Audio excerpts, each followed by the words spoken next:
with John Impemba and James Grande.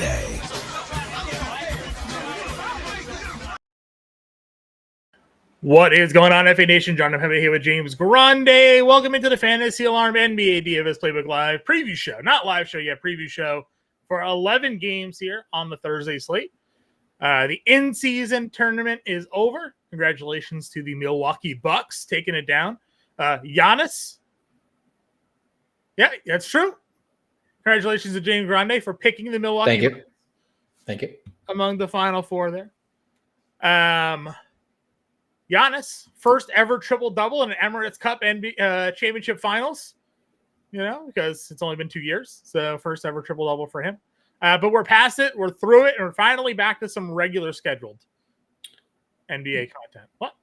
We're just going to ignore that Darvin Ham and Taurean Prince are two-time Emirates NBA Cup champions. That's true. That's true. The Robert Horrys of the Emirates Cup there.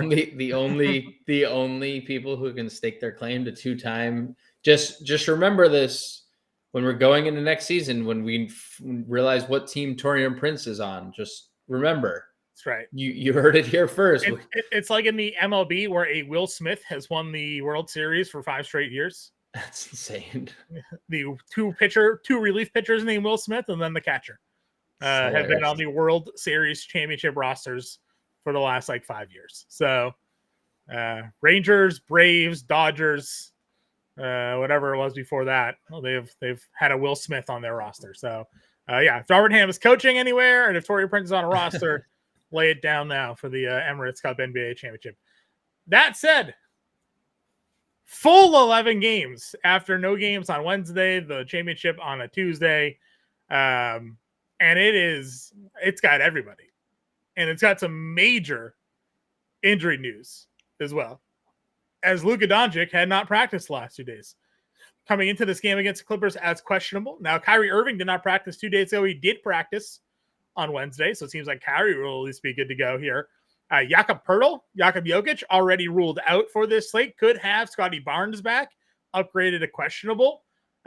So for one of the largest slates, maybe the largest slate of the year, if we had a bigger slate than 11 games. Yeah, we've had some big ones. It's 13 on FanDuel too, okay. So it's massive, even massive, yeah. But we've had a multiple because if they were including the late games to start the year, and then they stopped, and then suddenly we're not anymore. So there's been some big slates, but there are some big implications. No, John Morant might not play in this game. Already basically no Marcus Smart as well. Yeah. So Scottie Pippen season might be upon us. Brandon Miller. I already locked John Morant in my fantasy spin lineup too, so I guess I'm just going to be taking his free 40 fantasy points there. There's a lot of news. The Chicago big news, Boston, that game has 250 implied points, and there's a bunch of questionable tags in that game. Mm-hmm. One player was actually just removed from the Bulls injury report. He's not on the injury report. He might be on the trade report though tomorrow. So we'll see. Levine, right? We'll see. Zach Levine, yeah. Maybe Lonzo as well. Supposedly. Yeah, maybe. I mean, everyone on Chicago. Chicago is very live to trade. What's wild is that we're getting all these trade rumors now. We've even had some movement. The trade deadline's not till February. Yeah, it's not like the trade deadline is weeks away. It is months away. I do think, but when you think about the West, all these teams that are the Warriors, right? They traded for Schroeder, and the Nuggets, who are now linked to Levine. Those teams need to win now. Yeah. If they want to compete, because the Warriors got off to that really hot start, they've obviously cooled off, and Denver, despite kind of struggling, they're in middle of the pack, but 4 games over 500. 11th place is 500. So one little slide in the West, and you're suddenly out. So I think, despite the trade deadline being in February, teams need to get on their horses now. Mm-hmm. And the Lakers trying to be buyers and not sellers is always fun. Not that they have much to sell anyways, but they're supposedly again in on everybody that's there. But they're in on everybody that exists. That's a show for another day. Maybe you and I will get together and do a trade deadline special recap or something like that. But we got 11 games to talk about for the DFS. We appreciate all of you who have tuned in with us so far here. Hit that like, that subscribe, that share. If you are new to the show, welcome in. I know the fantasy football season is ending for many. We still have plenty of NFL DFS content out there. But if you're stepping your toes into the NBA DFS waters, we welcome you. We do preview shows each and every night. We do live shows at 5 p.m. Eastern time. We break down each position, and then we build a lineup at the end of the show here. While we cater to the DraftKings audience, if you're a FanDuel player, which there are many of them in our audience, don't be shy. Ask your questions, put them in the comment section, and we'll be happy to answer those for you as well throughout the day and then when we go live. So let's just jump into it. 11 games here on DraftKings. Luka, Wemby, SGA, Towns over 10K, Tatum 10K, a 10-1 here are your top 5 priced players. But point guard is loaded. Not only do we have Luka, who may or may not play, but we have SGA. We got LaMelo, who came back and was just LaMelo. They didn't miss it there. He's got the Wizards. Kate Cunningham continues to be an absolute monster. James Harden, Devin Booker, $9,500. Trae Young at 94 against San Antonio. Steph, 93. Barnes, 93. Got RJ with point guard eligibility out of the break. We got Edwards with point guard eligibility here. And then Ja. So whole lot of layers, 9K and above. This is probably the most we've ever seen in the 9K and above range at the point guard position. Obviously Luka is Luka. If he's good to go, we know what he is capable of doing. But how are you kind of breaking down the rest of the group here? I mean, Ball and Cade have the better matchups in terms of DVP. What are you thinking here? Yeah, I mean, you can always play. I mean, this is a long list of guys, so like you can play all of them in some iteration. If I had to guess, I'm not sure what people think of LaMelo. 20. I know he was good, but 26 minutes out of the break. If he doesn't have 16 rebounds and assists and 4 steals, I mean, he was only 5 of 15 shooting. So what do the minutes look like? It's a great matchup, but I think so they got blown out in that game. They're 3-point favorites here on the road out of the bump. So maybe you consider more competitive game. He's out there longer. I mean, I think in most situations for me on this slate, I would play Cade over him. Sure. We haven't heard anything on the Jaden Ivey or Tobias Harris fronts yet. Both of those guys obviously didn't play last game. One, Jaden Ivey being a late scratch. Yeah. So, which nobody was playing anyways, unfortunately. Right. And, nobody but Cade was still pretty low owned. And anyone that played Cade in what ended up being a crazy game, nuke the slate. So I would say like you can play anybody. I think Cade right off the bat is my top option. Obviously Harden's coming off the big game that he had last time out in 3 quarters. Tougher matchup. He'll see like a lot of PJ Washington defense. That's a big dude guarding him. Booker has Bradley Beal returning. At 95, like it's fine. You can always play Devin Booker in tournaments.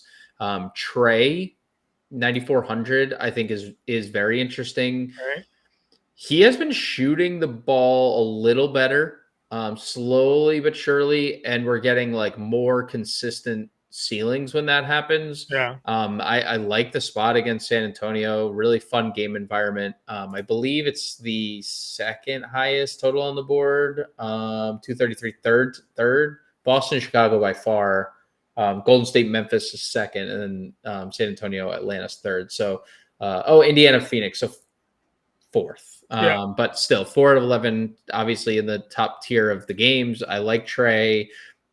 This is a game that profiles Steph's minutes to be up. And by the way, they're up anyways, right? They're up anyways. 32 minutes have quickly become 34 to 35. And I do think that has to do with how they limited him like off the bat, right? Because like even during the stretch, 30.6 is his season average. So it's still maintained that like sub 32 mark that Steve Kerr had talked about. But Steph is definitely in play. The peripheral stats have been really good. Is this the first Schroeder game? It is the first Schroeder game. He has not played yet. Okay. And I guess we don't know if he's going to play. We assume he's going to. Yeah, we assume he's in. I don't know what their lineup is going to be. I think he comes off the bench, but we'll find out. Sure. Even if he comes off the bench, he's playing a lot, obviously. with Steph. Like they're gonna cross paths a lot. Yeah. If Scotty's in, I'm probably fine with it. I mean, it's only been 10 days and it's an ankle. We'll see if he can play Mhm. and there's no limit. I'm in. If he doesn't, you just play RJ Barrett, who continues to be awesome, night in, night out, peripherally, offensively. Would you play RJ if Barnes is in still at $9,200? No Pearl. I mean, I'm not against it. I feel like maybe Nick could be the one that gets the bigger loss there, right? Yeah, I mean, it's a two-man show with no Pirtle, Yeah. no Quickly, no anybody. So yeah, RJ's fine either way. Obviously, people will gravitate towards him if there's no Scotty Barnes. Ant is fine. I'm indifferent about Ant, and then We've talked a lot about Anthony Edwards here. Like, yeah, where's the just the scoring? Yeah, he's not playing like a 9K player, right? Like where he's been elite scoring. I mean, yeah. the offensive output is fine, right? Like 26 a game, 45%, 43% threes. Like that's fine. It's just like as a fantasy player, like you said, it's just no peripheral. There's no peripheral stats. So, and then I would get to Ja if he plays. No Smart, really good game environment. 236 implied points in this game. Memphis is favored by 3. Leads me to believe that Vegas is at least for now putting the line out as if Ja's gonna play.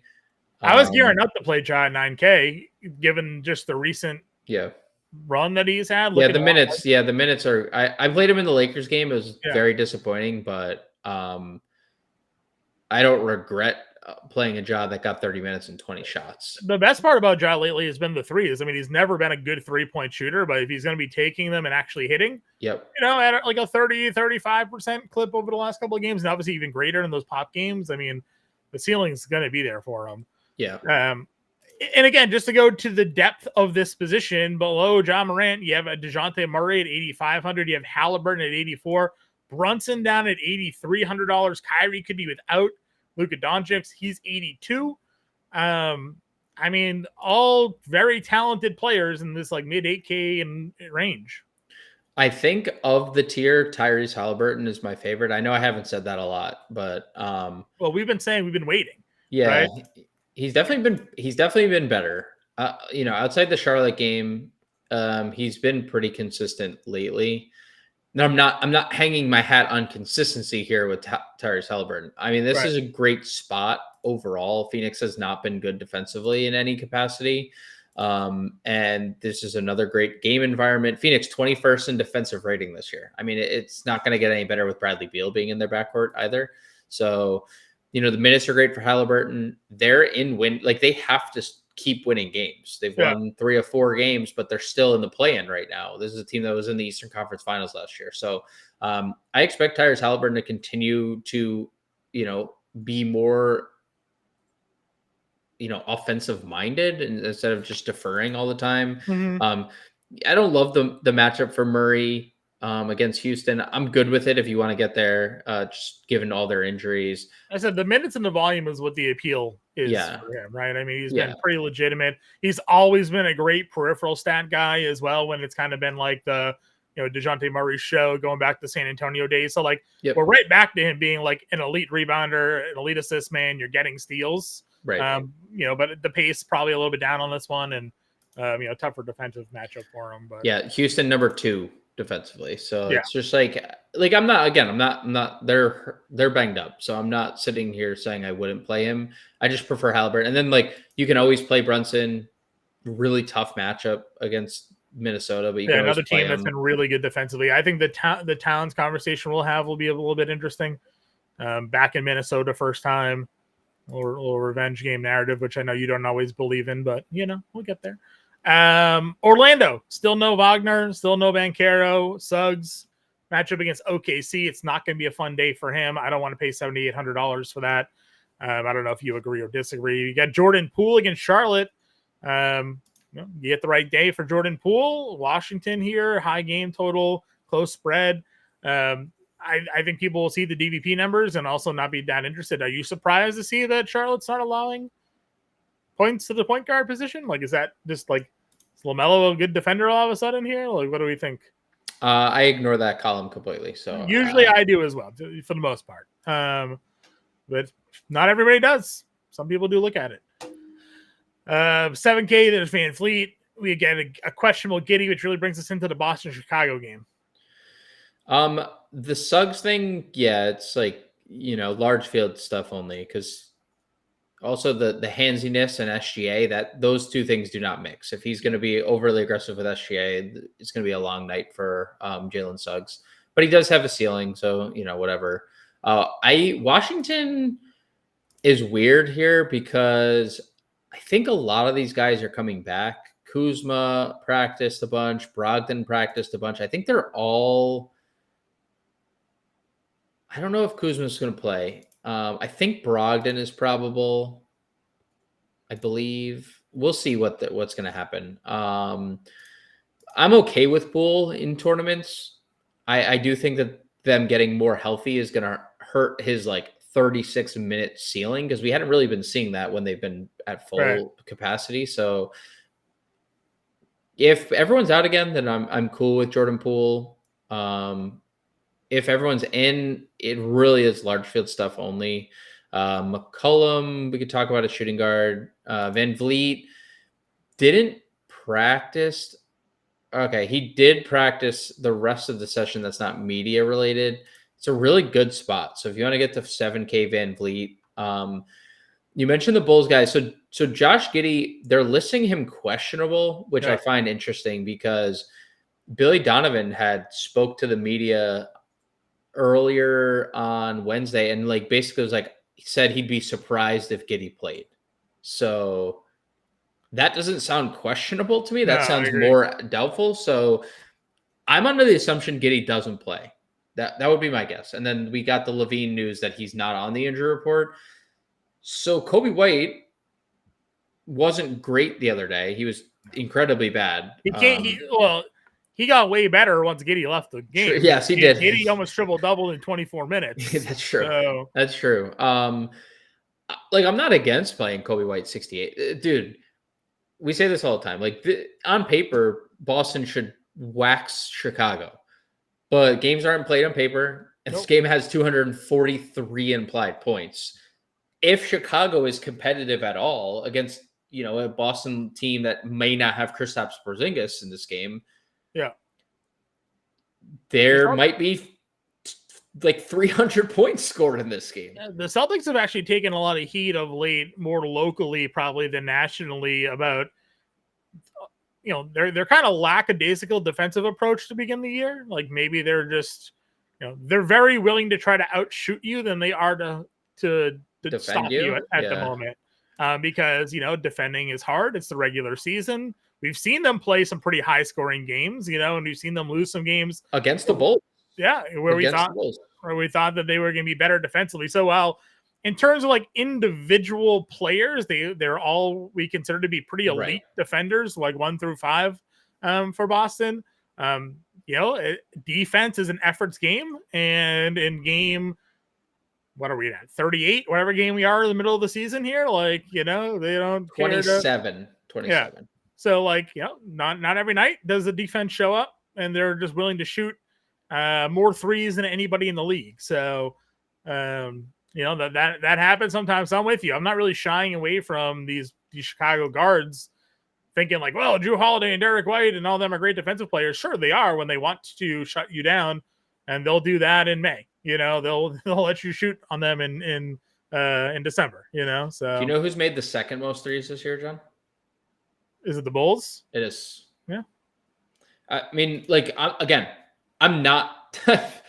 Trust me when I say it. I am not sitting here suggesting the Bulls are just going to outright beat the Celtics. It's a 15-point spread for a reason in Boston. Yeah. It also can't be overlooked that Peyton Pritchard's playing more minutes than they've ever played. Yep. And while Peyton Pritchard is a good offensive player, he's a massively undersized defensive player. Yeah. So you got 30 minutes a night of Peyton Pritchard on the floor. There's a matchup to exploit there. The guards can be looking to take advantage of, unless you're Jordan Poole, where Peyton Pritchard was I locked that guy up. So Anyways, working our way down the list here, and all the Chicago guards can be interesting. Yep. Chris Paul, $6,300 against Atlanta. I know we've gone back and forth on the value of Chris Paul. He has his good days. He has his not so good days. Minnesota seemingly gives a lot of players their not so good days. So I will ignore the 0 for 5. Still had 9 assists, but Atlanta could be a better spot for Chris Paul here. Yeah, and he got thrown out against Portland. So that's true. There's back-to-back games where we just haven't seen. He wanted to get thrown out. Oh, for sure. Oh, no. He talked for 10 straight minutes. I watched that whole highlight. He did not stop talking for 10 minutes. That was the Draymond when Steph doesn't play theory. Yeah. And when Steph doesn't play, it's Draymond always gets thrown out. Yeah. That's that. Like we know you're getting thrown out. He just would not stop talking to the referees. Yeah. The only thing I'd say about the Spurs is this looks like they're the healthiest they've been. Stephon Castle back and Trey Jones back, which Trey Jones has missed the last few games. Obviously, Chris Paul's the starting point guard. He has the highest ceiling. He has a very good ceiling. We did see when they were fully healthy, it was 28 minutes more consistently than it was the 30. So just something to keep in the back of our minds. Not so I'm good with it. I'm just also, again, our minds, put it in the back, put it back there. I do want to shout Keontae George a little bit. He was really bad in the Clippers game, shocker, but was really good in the few games prior. We go through these stretches with him, right? We know there's talent. It's one of the reasons why Utah is probably willing to kind of tear it down. It's why Keontae George could be super fun in 2 months when Colin Sexton and Jordan Clarkson are playing with different uniforms on, right? And it's the Keontae George, Lauri Markkanen 2-man show. Yep. So I'm with you here. We've certainly played our share of Keontae George with varying levels of success. Yes. Detroit certainly could be a spot for him at 61. Tyus, but as you mentioned, Phoenix fully healthy here, so tough to get to. Fast PP, dude's playing minutes. He's hitting 6, 7, 5 threes the last 3 games. He's the number 2 3-man now in the NBA. Did Anthony Edwards pass him? Somebody recently passed him in most threes made. He makes Edwards makes a lot of threes. Yeah, I think it might have been Edwards that just passed him, but it's only by a few. So yeah, I 6K, 5,900. Is that too much for Pritchard at this? I don't think so, right? No, and it's always the same thing. If Hauser doesn't play, they don't give you may see Walsh play 6 minutes or Drew Peterson play 6 minutes. Pritchard absorbs most of the minutes off the bench. You just see Pritchard play the long stints and for good reason. I mean, look how he's playing. No, right. It's just it just gives you more reason to gravitate to Peyton Pritchard. How did he become this?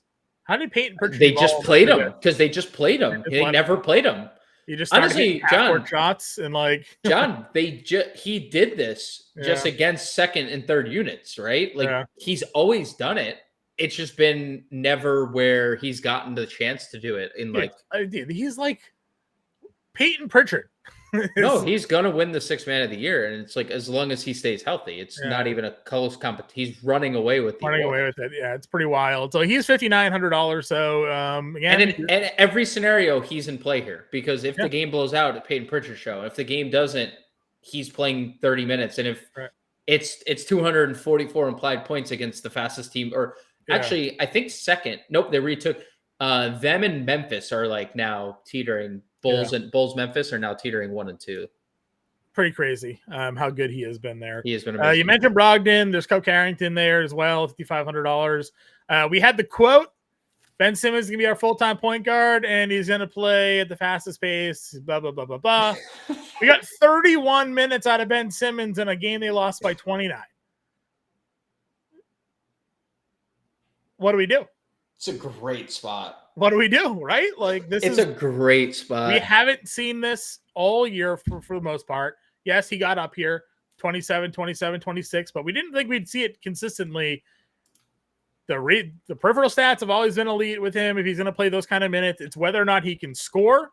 We know he can't, but if he's going to at least take some shots.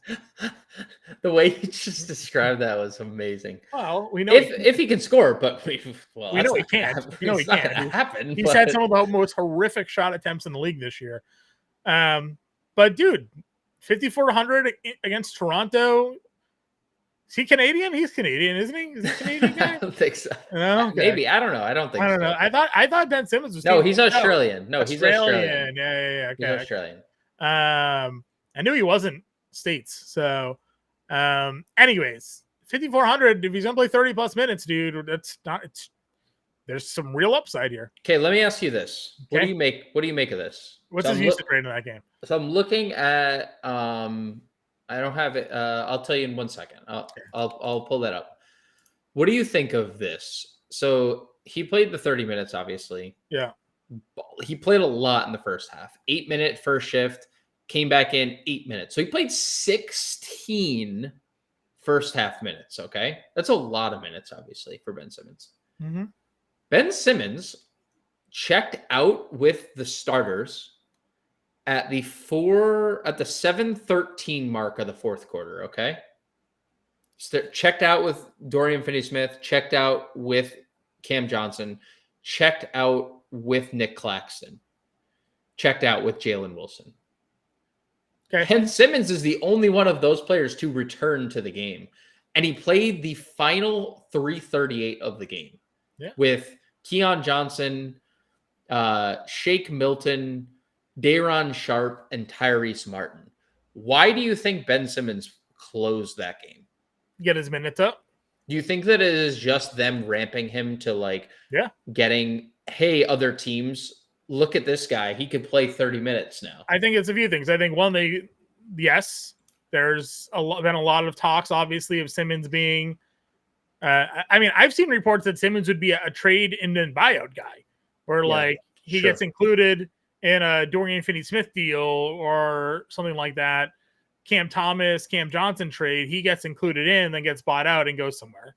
But ramp him up, get him 30 minutes. Because if you can't move him, he's got to have to play for you, right? If you're trading everybody else.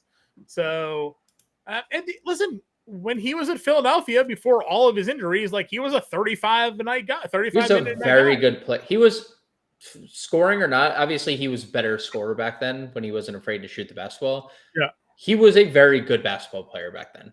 Very good. Yeah. Dude, that playoff series literally broke his ability to play basketball. Mm-hmm. Would not shoot in the fourth quarter of a playoff game, and Joel Embiid went to the podium and buried him at the rim, past it. Yep. And then Ben Simmons buried him in the post game, and he took a whole year off. Yep. And then he's working his way back to what we're getting, but still, $5,400. I would definitely play that. Do you want the usage rate? Yeah, 19%. His seasonal average is 13. Yeah. So he's never been a high usage rate guy because he's not a scorer, but he's a facilitator in defensive numbers, and he can give you 10 or 12. You and I have actually had that argument before about if he can just give you 10 or 12. Right. We're not asking for anything more than that. No. Obviously, Drew Holiday's minutes in blowouts, they don't play him a lot. We had that one Memphis game. He took 26 shots. He was super chalky, I think, in that Washington game too, wasn't he? Yes, he was. But I'm not really – I need multiple plays to be out there. What does Atlanta do? I mean, not Atlanta, San Antonio do, because we were playing a good amount of Castle. They brought him off. They brought him off the bench. I know in the Minnesota game. So just out now, 5K, just out on Castle. Huh? I mean, I don't know if we're out, but it's obviously if they went back to the Sohan starting lineup and Sohan freaking went crazy again. So crazy. So you got Castle there. You were in on the dude. I know he is so good but he was so bad but so good. The only reason I cashed in that, so I cashed in both of the lineups. I went to bed actually, and told you I was actually under the cash line by 0.75. And I woke up and I had a stat correction, 2-point stat correction. So they must have given him a steal or a block or something in that game. Because when I woke up, I was just over the money. Right. He played every minute of blowout, and you called that on the show. You said Kevin Porter Jr. is in the rotation early, but if this game gets out of hand, He's gonna play. I don't think he sat the entire 15 minutes of the game. He plays. He just plays. He was horrific. He wasn't even good in the blowout portion of it. He just kept on grabbing a rebound, getting a steal, getting an assist, hit a free throw. He played the final 15-30. Yeah, 15-30. Dude, I saw him check in, and then he never checked out, but he was not good. Bones Highland was actually making shots. Yep. KBJ was not. But do you think KBJ gets the run here in what is probably a more competitive game against Dallas? I mean, I think what I said just kind of applies to the situation in general. It wasn't just that night specific. I think that Kevin Porter is a very high usage guy off the bench that plays off the bench, no matter what, right? He was the second in that game. He was the second player off the bench. Nick Batum checked in, then Kevin Porter checked in. He wasn't very good, as you mentioned. He didn't play a lot in the first half. He played about 10 minutes. So, you need Kevin Porter to be good. I mean, I think he's in play, but obviously we liked it more when he was a little cheaper. They're also possibly getting Derek Jones back. That's another, kind of roadblock to minutes. So I'm a little indifferent about it. I liked it better the other day, but I'll say it again about Kevin Porter. He's in their rotation. If he shoots well, there's a slight extension to mid-20s when games are competitive.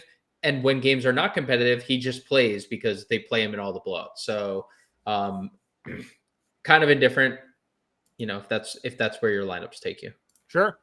Again, it's a large slate, so there's a ton of options. I mean, Cason Wallace is 44, Lonzo's 43, Chris Dunn, Shake Milton, Anthony Black, Scottie Pippen, as you talked about, 4K on this slate. Was Cole Anthony playing minutes? No, he didn't get any minutes in that game. What are we doing? What are we McBride is 38. If there's no Luka, do we get a $3,700 Dinwiddie? I don't mean to rattle off the entire group, but I'm telling you, this feels like one of the deepest player pools we've had in a long time. I think so. I'll start. Obviously Shake, we were waiting to see what the minutes. He didn't play. Yeah. He didn't really play. So kind of out. I think Nembhard is interesting at 4,500. The minutes are ramped fully back up. Obviously we didn't need to extend him in New Orleans. I think he's very safe and it's a really, really good spot. Phoenix has just been dreadful at defending everybody. And that's what all three, Tyus and defensively Booker and Beal, obviously, prioritize their offense. So good spot for Nembhard, 45. The Cason Wallace thing, if you played the in-season tournament championship and you went into roster lock, very confident that Cason Wallace was going to start, you were sadly mistaken because that's what Daigneault does, right? He just has his four and then that fifth starter is just I'm going to pull names out of a hat. And so, I do think the Lonzo stuff is really interesting, John. He played 23 minutes. He played a season high 23 minutes. Does that automatically mean he's going to play a lot next game? No, we saw it earlier. He played 22 minutes. 4 days later, he only played 13, right? Mm-hmm. That does not mean he's going to play. But in that game, there was no Zach LaVine. In this game, there's likely no Josh Giddey. That's a ball handler off the floor. That means Lonzo is definitely in play to be extended. And he's in their rotation regularly. He is a very pot and hand in every pot kind of guy where he played the final 9 minutes of that game. Dude, he played a lot. He played a lot in that game. And he shoots. He's not afraid to shoot. He's obviously super good peripherally, really good peripherally. That was why I love when we got him. I'm a Chicago Bulls fan. For those first time listeners, super excited. Right. Wow, this is a guy that why would the Lakers ever give up on? Yeah, he was kind of like LaMelo in a sense of like assists, rebounds, minus the shot. I think he was never been a good shooter, right? Way improved before Sure. the injury, way improved, and then like he not just never as prolific a scorer as LaMelo is ever going to be, but like just really good everywhere. Like glue guy, very good defensively, improved shooter, really good in a lot of different categories. If 4,300, if and when Josh Giddey's rolled out, I do think you can go to Lonzo. Yeah, I mean, if you look at that closing rotation, right? Talon Horton Tucker started played 12 straight minutes, mid third to the fourth, subbed out, and then came back in the final 2 minutes of that game. Patrick Williams basically was the one that filled in for the THT minutes there because Williams was on a minutes limit. Williams played just 4 minutes there. But their closing rotation was Lonzo, Vucevic, Kobe White, Io, and it was the THT Patrick Williams split. You take THT out of that grouping there, right? Like could very well just be Levine, and then they go that route there. Now that's a very small lineup, but we're obviously waiting to see what happens with Patrick Williams and his ramp up there, but certainly minutes to be had for Lonzo there. Yeah, and if there's no Porzingis, it's not like Boston's huge, right? No. They won't go many double big lineups if there's no Porzingis. No, agreed. Anybody else? You mentioned Pippen, obviously, if guys are out in 4K. Yeah, Pippen for sure. Smart is doubtful, so he's basically out. And then if Ja's out, I mean, Scottie Pippen's the most popular play in the slate. It's not even close. You get the Dinwiddie if there's no Luka? Sure. Yeah. All right, let's go to shooting guard because we just spent all that time on point guard because there's that many players. So I mean, there's a bajillion players. Fortunately, a lot of the players we talked about at point guard also shooting guard eligible, so we won't have to run through totally on that list here. Brandon Miller is the questionable play here for Charlotte, so we'll have to monitor what happens there with that rotation. Again, Bridges and Baldo looking pretty good, but maybe a Cody Martin or something becomes a bit more valuable. Jaylen Brown's $8,500. Got Levine $75 of guys we haven't yet discussed. Got a preference of the two? Probably. I mean, either are really good tournament plays. I'd say Levine for $1,000 cheaper, but if there's no Porzingis, we saw how good Brown was like out of the chute. With no Porzingis, so maybe you give Brown the lean. 6,800 Desmond Bane. Finally, we're finally starting to see like glimpses. The shots are starting to go in for Desmond Bane, and that's been like the only problem for Desmond Bane this year. He just hasn't made shots, and now he's making shots. So, he's an elite player. One game after, I mean, dude, so sucking for us. In a blowout, he goes 12 of 16 against Utah. Now, again, tougher matchup against Dallas than Utah is going to present, but he's been great pretty much all season long. So, and we only can maybe do this for 3 more games because Kawhi is like dude, full practicing. So, but they don't know if he'll come off the bench. Was what Lou said. Maybe bringing Kawhi off the bench. Kawhi's not coming off the bench. Kawhi's not coming off the bench. Jalen Green 62 can't really play Grady Dick if Barnes is back, but if Barnes is out, I could probably consider Grady Dick here at 6K. He was doing nothing in that game and then just nuked in the second half. Yep. Talk Pritchard, Amon's $5,600 if Van Vliet doesn't end up playing. We've seen that a few times where guys I mean, he'll be an absolute smash there. Clarkson against Detroit still was pretty good. Only played the 23 minutes, but again, blowout. So if you want to get there against Detroit, you can. Champagny and Vassell are $5,400 and $5,200. Devin Vassell is never going to play as poor as he did the other night. Probably not. I'm kind of. I know Champagny has been fine. I'm just not interested in a lot of Spurs things outside of the guys we're going to talk about at forward and center, because it's just there's now we're talking like so many guys. Yeah, They have to deal some of these players. They just have too many of like the same players all over the place. Yep, agreed. Beasley was great. Obviously started because of no Ivy, but we were playing him anyways. 41 minutes, bro. Yep. I know there was game, overtime. 36 in regulation. Yeah, another 7 threes. Outside of the 0-for-3 game against Boston, 6, 7 threes and 3 of the last 4. Pretty legit $4,900 play there. Shooting guard, small forward eligibility, the goated. Below him, Klay Thompson, also shooting well. Also could have no Luka Doncic.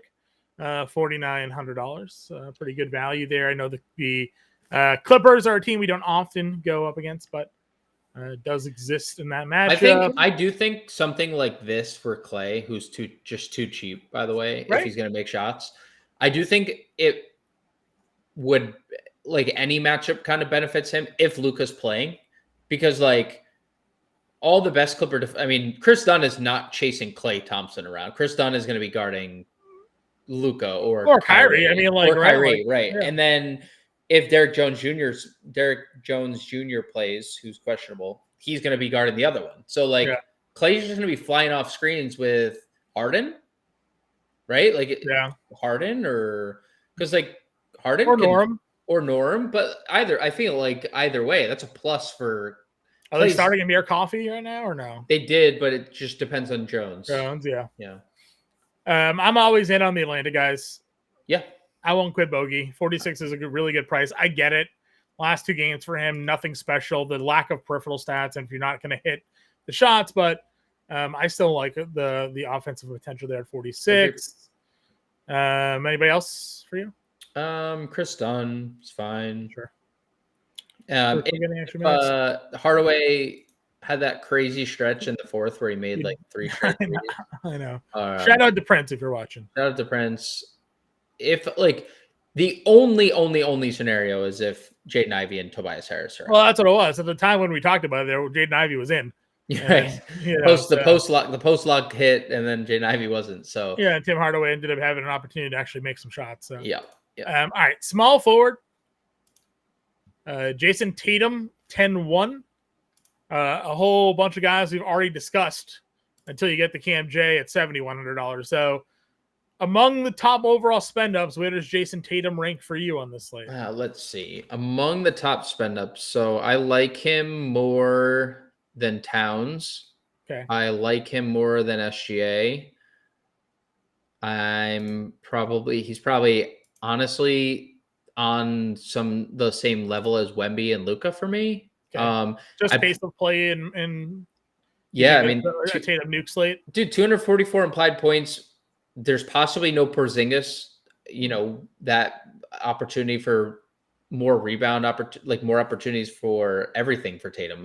Early season Tatum, when he was going for 60 plus every night, did not include Kristaps Porzingis in that equation, right? So I'm checking out that 11-29 game, and seeing if that was the in-season tournament. That in-season tournament game that went just. Was that the one they needed the point differential in?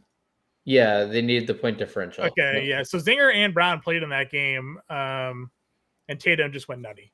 Yeah, so, I'm Peyton Pritchard also, by the way, in that game went nuclear, 29-7. So I'm probably like amongst top spend ups. It's like Tatum, Cade, Wemby. Yeah, I'm curious where the ownership comes in. Honestly, on such a large slate too, like. You might just get a lot of spread. You might get a lot of spread there. So Tatum, I'm in agreement with you. Obviously, his ceiling can be insane. More often they do defer around, and you got to pick the right night. We talk about that all the time. It's like the lottery, who does what. Seemingly, it's been Peyton Pritchard, then plus one other guy of late. Anyways, Cam Johnson against Toronto. That's a good one. Feels like a good spot there for him. They can play in a competitive game. He's got a pretty super high ceiling. One of their only pure shot makers on that team. A whole bunch of guys we talked about. Laurie's 67. It's just going. It's just nose diving down, man. It's just telling. Like, it's just asking. It's begging for us. Begging to be played. It's begging to be played. It's a good spot. It's a good spot. It is a good spot. Maybe not if Asar Thompson's starting, but well, I wanted to talk about him. He's a power forward. We'll get there, I think, right? Is he? I think they got him at small forward, power forward. Yeah. We'll talk about him in a moment because Jesus. Yeah. Jesus. OG, Wiggins are all here. Mikal, the other Champagny popped.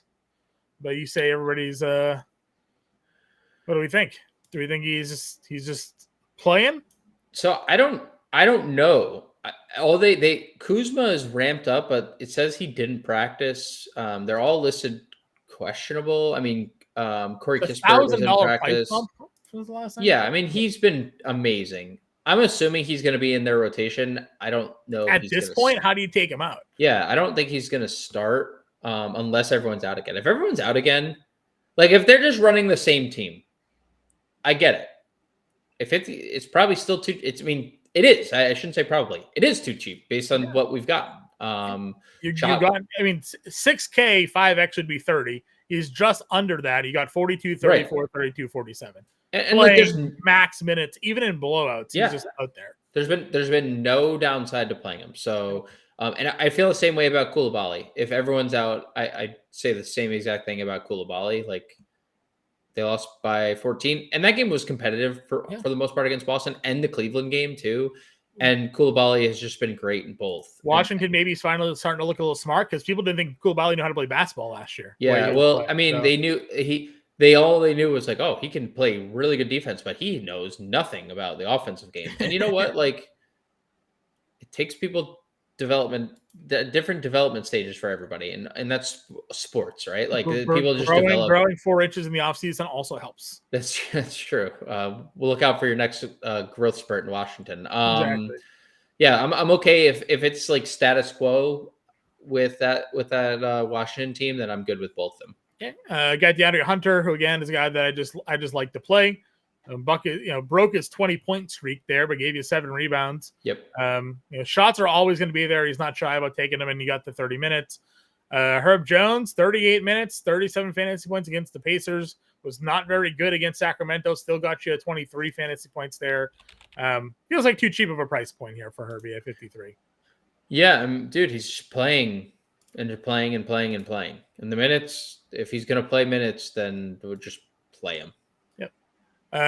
Seeing Cody Martin and Josh Green at 5K and 5,200 almost feels like they knew Brendan Miller may not play in this game. Yeah. He left. They did not look great. No. So they price bumped up. So I'm probably going to be out on both of those plays at their prices here.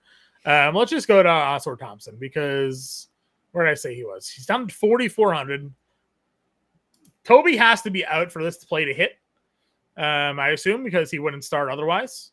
Unless they just decided to bench THJ and go with Oscar. Well, Ivy's out. Do you think he starts for Ivy? Because they can move Hardaway up to the 2 and then play Asor, Toby, Jalen Duren. Well, you don't think they start Beasley still? No.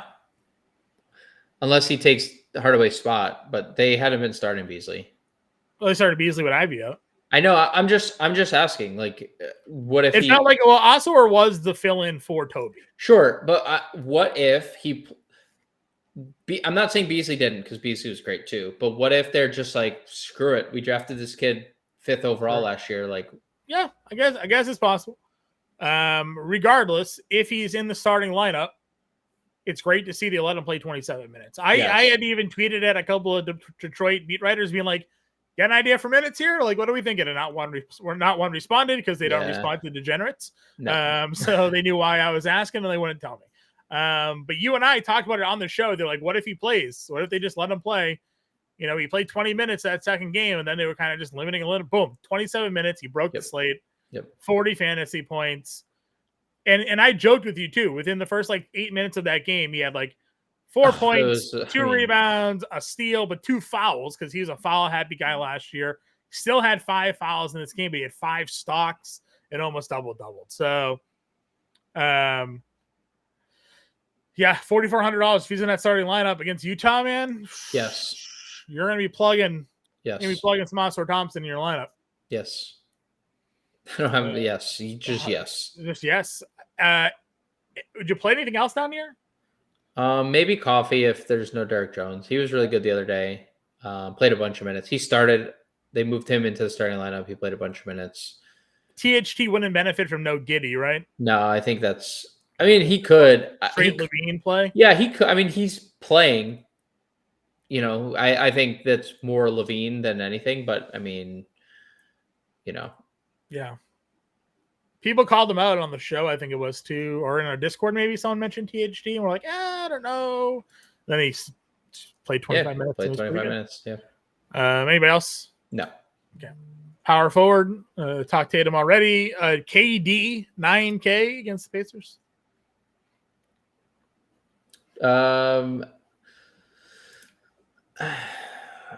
I'm not against it. I think it's a cash game play. It's a good play. Bradley Beal being back obviously muddies things up a little bit. How you feel about Jalen Johnson against Spurs? I mean, I play Jalen Johnson against Everywhere? 5 Wembies. So you're asking the wrong person. I think it's a good play if you get there. The one thing I know is on an 11 game slate, nobody will play an 8,400. Well, nobody plays them on a 2 game slate. So touche. Two games late. Not one person played him, and Grande won $2,000 because of it. So yeah. All right. Rest of this group then. I mean, you have Jalen Williams against the Orlando, Siakam, Randall, Collins, Jackson, Cam J, Josh Hart, your 7K tier. I think J-Dubs looked great. I also think he's looked better from a real perspective. I do think Hartenstein being there has hurt him a lot because the offense, the offense is just running through the high post in Hartenstein. So a little down on the 8,300 price tag there. I have absolutely no reason why Siakam's price has gone up because he really hasn't had a lot of good games. No. This doesn't feel like a spot I need to get to him, but obviously he has a ceiling. It's a really good game environment. So if you want to get to Pascal Siakam, I will fault you for it. Julius Randle, I think like if you do want to play that revenge game narrative and stuff and like talk, I do think Randle makes the most sense of all the plays in this game because he has just the better matchup because Knicks, as good as the Knicks are offensively, they are not that defensively. I mean, they have not been a great defensive team. They're 16th this year, where they're third offensively, they're 16th defensively, right? There's clearly a gap between their offense and their defense. So I think Randall's fine, a little indifferent. Ultimately, none of what I just said matters if Ja sits because Jaren Jackson at 7,200 is like the best play on the board. You like him against Golden State?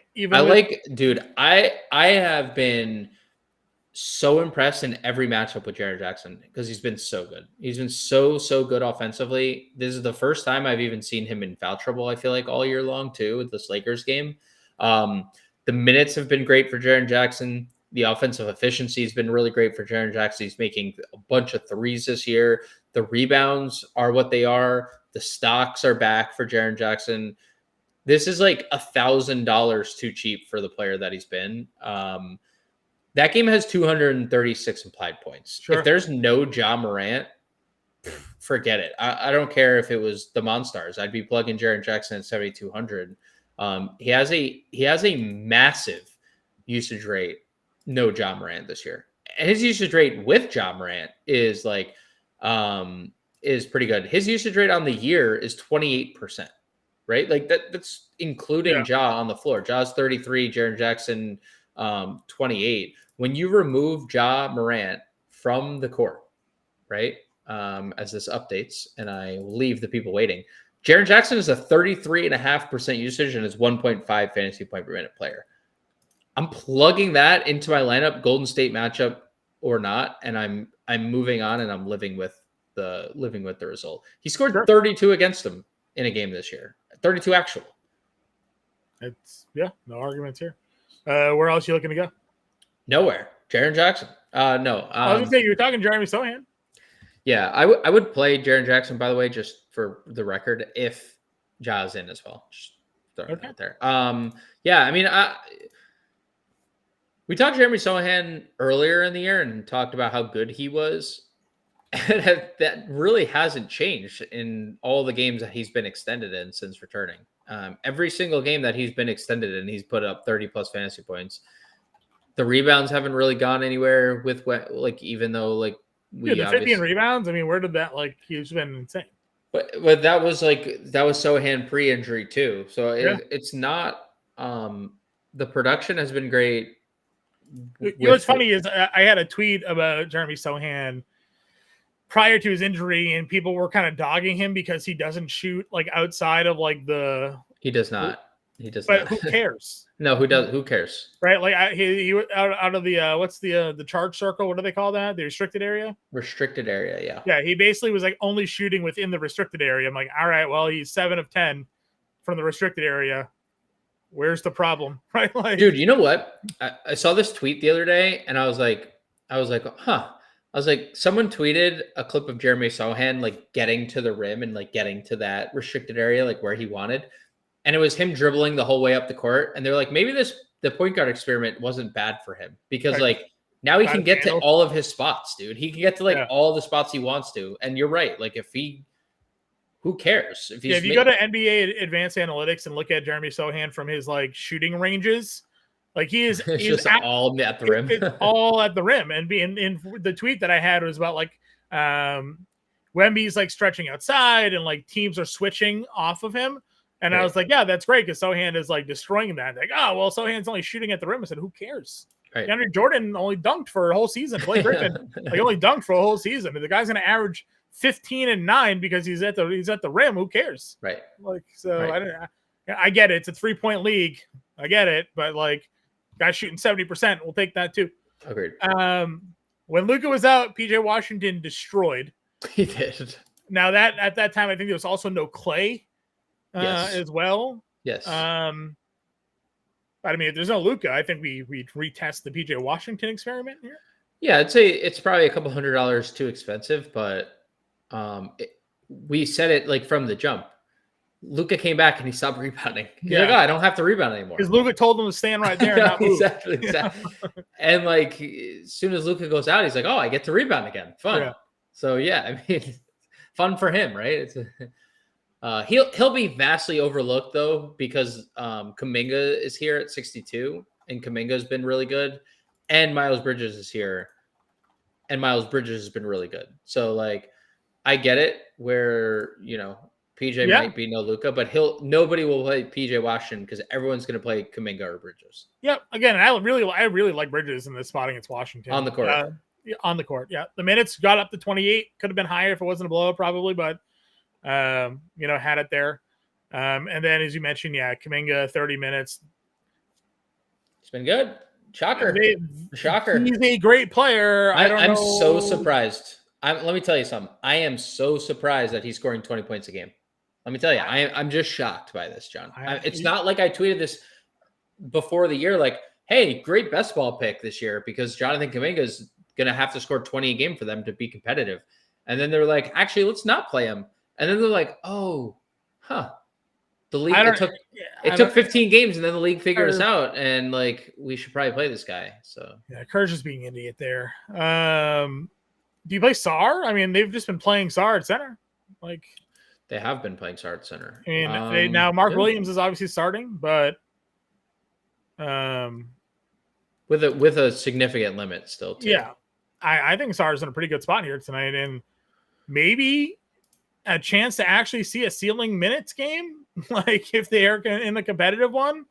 The dude's peripheral stats are all legit. They are. So, Sar 54, power forward center is pretty nice to see there. Where else would you be looking to go here? Oh boy. Mogbo was a bust the other night. Yeah, he was. I mean, I didn't like the minutes were obviously fine. 28 minutes. He didn't get 10 rebounds. So he didn't shoot. He didn't shoot. Yeah. So unless Mobo's starting, I probably don't go back. I mean, do the Magic go double center with Wendell Carter? They will for like some period of time. I don't know if it's great. Obi Toppin continues to be absolutely the best bench player in the world, not named Peyton Pritchard. And you were worried when they traded for Thomas Bryant there. Yeah, I mean, he's gonna.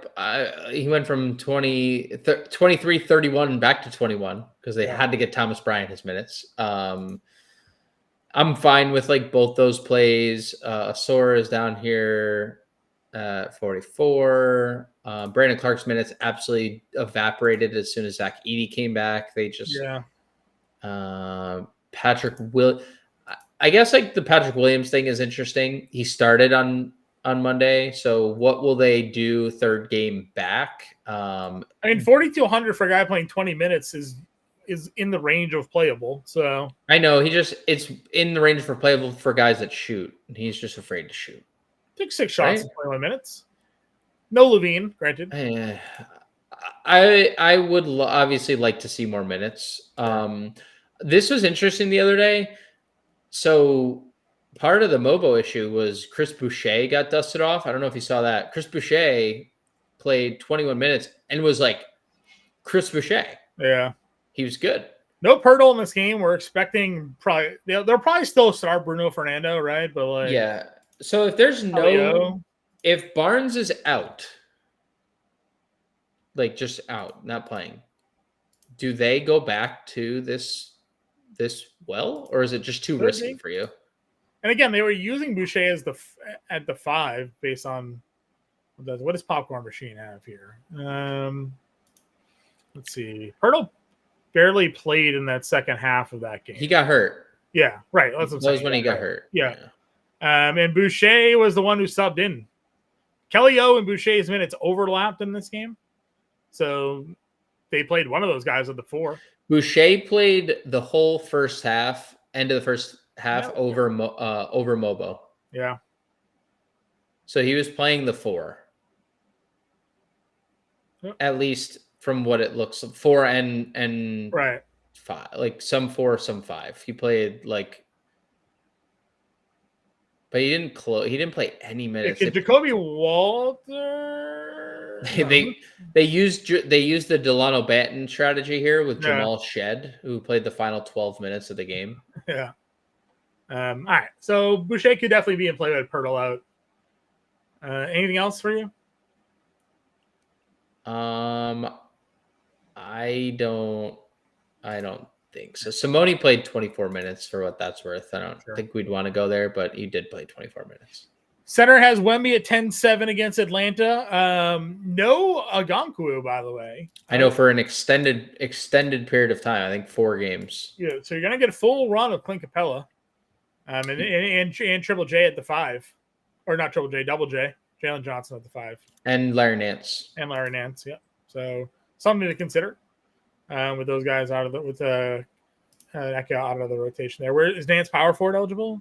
He is 3,200. Larry Nance. He's center. He's power forward center. Yeah, that's something.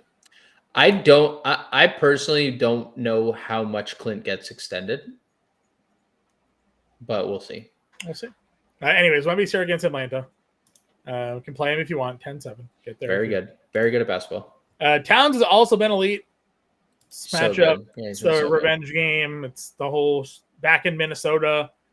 Whatever you're in, he's been really good in every real matchup that he's been. It hasn't really mattered. No, hasn't really mattered. So I know you mentioned you had Tatum above Towns, probably just for the game flow there. Yep. But Towns has been every bit as elite this season. If you wanted to get to him, you could. Yeah, I have no issue. By the way, no issues getting to Towns. I just like the Tatum spot a little more. Sure. Şengün did us in dirty there. Yes, he did. Last time out.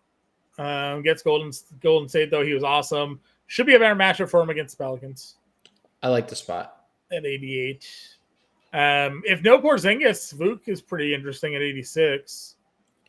It's expensive. I think it's a little out of my price range with Levine back, but I'm okay with it. He had 56 against Boston in that game. Yeah, I won't say I'm against it in like large field stuff. I'm not probably gonna get there in single entry. We got 38 minutes out of Collins in a game they lost by. It's just unbelievable. I mean, I don't understand it. A billion points. Why? Why don't they play him in 38 in competitive games? I don't know. Couldn't tell you. But he played every minute in that game pretty much. So 7,400 for him. Zubac at 71, Hartenstein, blocker Kessler, $6,500 against Detroit. His minutes in that game were just 23. Bro, it makes sense. Played 34 before that. Like, I don't know. Like, I would have assumed Kessler would have been all in on that spot. I do like Kessler a lot against Detroit, but very now more risky not knowing the minutes there. What are we doing at center? Yeah, I mean, I guess circling back to Porzingis, I would probably get there. I think it's a really good spot. I think as long as he's under $8,000, he's too cheap, personally. He hasn't really shown a ceiling yet, but he has given us a very nice floor since the minutes were extended. So Sure. I think I would get to Porzingis if he plays.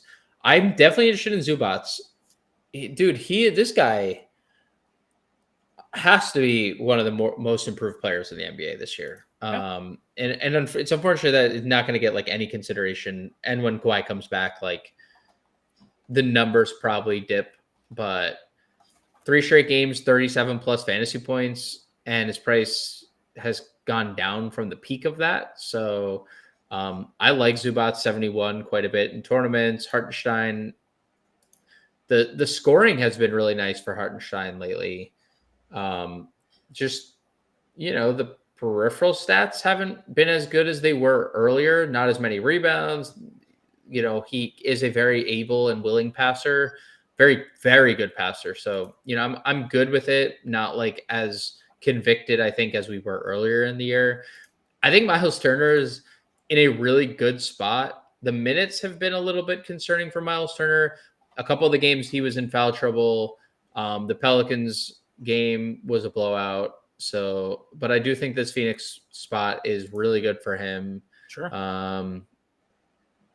Kessler, yeah, it's a good spot. Nurk's been good in the few games that he's been back off the injured list.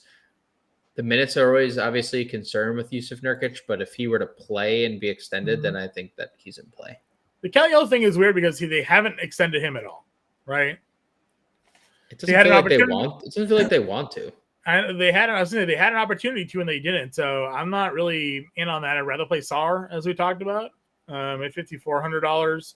I'm still fine playing Capella at 53. That's a spot that I'm willing to still get to. If there's no Porzingis, Al Horford at 5K feels pretty good as well. Yep. For the record, the Capella thing that I said, I'm not saying that I don't think he's gonna I still think 29 minutes is in the range of outcome. He hasn't played more than 30 yet this year, right? That's where I'm unsure because Okongwu has missed time this year and he has still not been extended in those games. So I am. Mark Williams has had 17 minutes the last 2 games. Maybe there's a bump, but it's not going to be enough to play a ton of minutes. They're just splitting it with Nick Richards. So both Charlotte guys are pretty much out unless we get word that Mark Williams has no longer a minutes restriction. Then maybe Mo Wagner. It's crazy. We played him in that game in the in-season tournament. It was nice. Then he had 32 actual the game after that. So where are we going? Value center. Did want to just circle back to Derek Lively, 54. Sure. I think he's in play too. He's clearly been the dominant player in the split. Good to see the minutes up there for him the last couple of games. So. Yeah, he has taken the reins in the center room. I don't have much to add. They gave they gave him 24 minutes right away. Edey played and was so good in that game. I think you can see a case for Zach Edey being really popular. I would say the one thing that he benefited from was Anthony Davis being involved in that game. If Golden State goes small ball Draymond lineups, what do Memphis is not playing Zach Edey that many minutes? I don't think. I think there's plenty of teams that are we're gonna counter and we're gonna force you to match up with us, but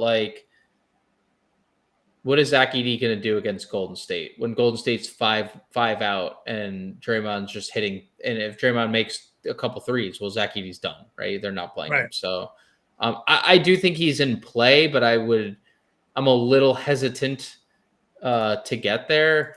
The only other name I probably, and it's not even like I'm not even convicted, is Dayron Sharp at $3,600. He played a season high 20 minutes last time out. He was really good in that time. We know he's a very good fantasy point per minute player. But obviously he benefited from the blowout, and Nick Claxton is their highest paid player. So, in a blowout scenario, Sharp is fine. All right. I mean, the ever so difficult part of the show is where we try and build a lineup on such a large slate. Not always the easiest of tasks here. Where do we want to start? Didn't mention also, just want to sorry, I keep circling back. Jalen Duren, if Isaiah Stewart's out, Sure, they're not going to extend Paul Reed very much. They will refuse to do that. I mean, they did so much as drop him and then re-sign him. So he did play 32 minutes in that game that Stewart got hurt in. So I just wanted to throw that out there as well. Sure. Probably Cade. My initial thoughts on spend ups, but we don't. Cade over Tatum. We also just don't know who's playing for Detroit. Right. So, I don't care. Tatum, Cade, Wemby would probably be one of the three I'd spend up on. All right. Well, we can go. There's a lot of everything here, right? So let's see. If we did Cade, shooting guard, that gives us 5,700. I'm revisiting our value. I'm just trying to reprogram my brain because we did this. This was such a long show. Well, there's also so many players, right? Yeah. This is one of the largest slates we've had in a while here. Obvious value plays. Lonzo. Yeah, we can do Lonzo. Get some exposure. 43. Let's do Lonzo and Pritchard. Yeah.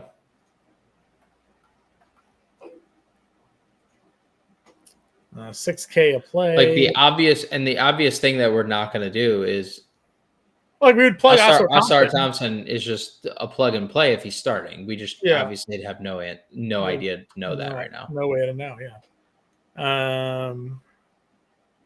He would be the easiest click of the show. Correct. Would you play Larry Nance 3,200? We didn't really. I guess we didn't talk about Larry Nance. He's good. I'd expect him. I'd expect him to. All right, let's go find the games Onyeka mixed earlier this season. All right, I got it. Let's look. Onyeka Okongwu.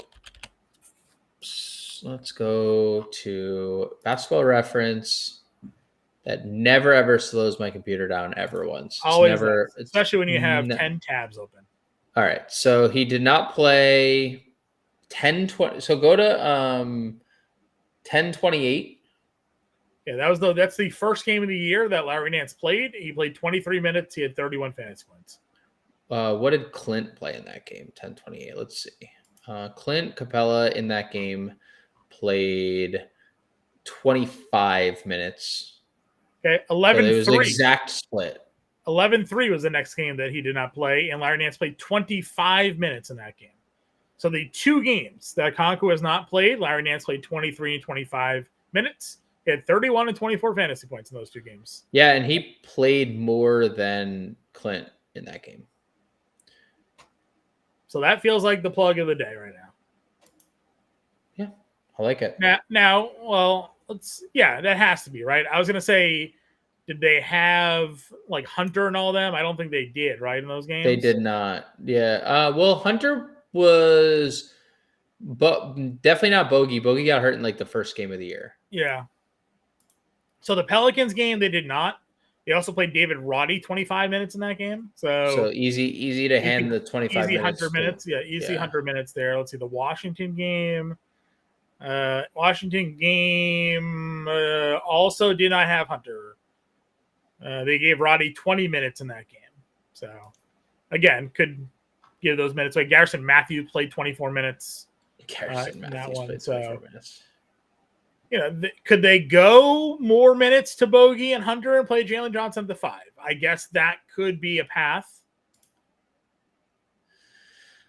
I think because if you look, John, if you looked at that first game, the second game, not so much because there was obviously 4 minutes that someone else played at center. That first game was a direct 48-minute split, right? Yeah. Capella played 25, Nance played 23. Direct split. 100% down the middle. That was the two centers on the floor. It does not matter unless they go Jalen Johnson at the 5. Well, that's what I'm saying. That would be the only condition that changes because if they just choose to basically play Capella during as many Wemby minutes as he can handle and then play Larry Nance or play Jalen Johnson small ball center, I just don't think they can do it because Collins and Bassey as your backup 5s, they need a bigger. I think Jalen Johnson's at a disadvantage there. So I agree. And I don't think Jalen Johnson's actually played any minutes at the 5 this year. I think it's been a straight split every minute for Okongwu and Capella and Larry Nance. I think it has been 100% that. There was that one game, though. The second game, the 11-3 game. They did not play a full 48. I don't know if Mohamed Gaye was available in that game. Which one was it? In 11-3. I don't know if that he was played. Pelican. Yeah, that was the Pelicans game. Because they did not play a straight 48 split in that game. And I can pull it back up. I'm on Popcorn Machine. You said 11-3? Yeah, the 11-3 game that he sat. Game flows. Let's see here. I guess they played Dominic Barlow 2 minutes, which I guess could have been. Yeah, that's what it was. Barlow only played the final 2 minutes of the game. Okay, so they would have been, Clint played about 21 and Nance played 25. So there was literally 2 minutes left. So Capella and Nance never overlapped minutes. They have played directly. They have played Larry Nance directly behind Capella in those two then games. I'm playing Larry Nance here, and if they go and do the Jalen Johnson 5 lineup for the first time all year, then that's what their Basketball Reference used to show you defensive minutes played. They did. I don't unless I'm just looking at the wrong spot. I can't find that anymore. So. Because I used to highlight that in my tweets to FanDuel, being like, "Where are you getting these?" Yep, that was who was it again?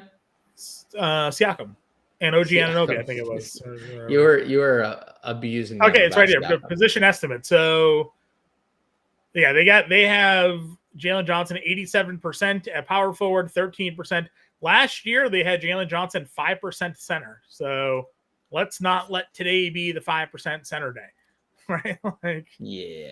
Let's not that be because we need the value. So we'll plug Larry Nance at power forward at $3,200. We'll bite the bullet here and we'll see what happens. Agreed. Because we desperately needed some value here on this slate. Could give us Norm 69. I mean, anyone we could play anyone we want at this. Yeah, let's get Bridges in here. I like Bridges. On the court. On the court. At 62. You also could, in theory, if we needed to, go with Tatum here as well. Yeah, and we could always play Nance at center. Yeah. If not. Because I like Sar at center at 54. Yeah. And that gives us a 51 util, 51 util. Sexton. Beasley 49. We've just been kind of playing Beasley or Clay. Yeah, Beasley or Clay. So here we go. We got a Tatum Cade lineup. Larry Nance really opens the doors. He does. And that's not even counting if Asor was the start because we would just plug him in for Beasley probably or sub out Bridges and move around. But and Morant. I mean, there's a lot of news that we are. Oh yeah, Scottie Pippen at 4K would. Ja would. Yeah, if Ja sits, forget it. A whole lot of things there. So for now. Cade, Alonzo, Tatum, Nance, Sar, Pritchard, Bridges, and Beasley. An example lineup of $200 left over. We'll be back live 5 p.m. Eastern time. Justin Carlucci's got your playbook. Good luck to him today. We'll break it all down for you guys. We appreciate y'all tuning in, and we'll catch you later.